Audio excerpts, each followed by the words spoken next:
এখন পর্যন্ত প্রথম যেই এজেন্ডাটি ছিল যে জাতীয় সাংবিধানিক কাউন্সিল এনসিসি, যার মাধ্যমে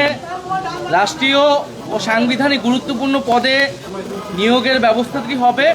সেই এনসিসি প্রক্রিয়াটা নিয়ে এখন পর্যন্ত আলোচনা চলমান এবং এখন পর্যন্ত ঐক্যমতে আসেনি আমাদের হাউস। এখানে আমরা যেই জায়গাটি আলোচনা করেছি, আমরা পার্টির পক্ষ থেকে এনসিসিকে সমর্থন জানিয়েছি যখন থেকে আলোচনাটি শুরু হয়েছে। তবে এর গঠন প্রক্রিয়া নিয়ে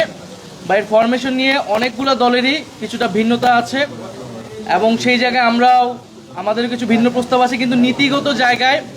এখানে অনেকগুলো দল জাতীয় নাগরিক পার্টি সহ এনসিসির পক্ষে অবস্থান নিয়েছে। অর্থাৎ এই যে গুরুত্বপূর্ণ কমিশনগুলো রয়েছে বা প্রতিষ্ঠানগুলো রয়েছে, প্রধানত নির্বাচন কমিশন নিয়ে অনেক আলোচনা হয়েছে,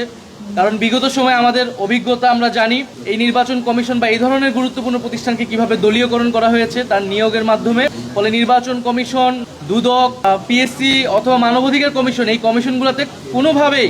আগের যে আইন, আগের যে সিস্টেম, সেই সিস্টেমে নিয়োগ আমরা সমর্থন করি না। ঐক্যমত্য কমিশনের পক্ষ থেকে একটা প্রস্তাবনা রয়েছে, আমরা বলেছি যারা বিরোধিতা করছেন তাদের কাছে যদি এর বিকল্প কোনো প্রস্তাবনা থাকে, যে আমাদের কনসার্নটাকে অ্যাড্রেস করতে হবে যে এই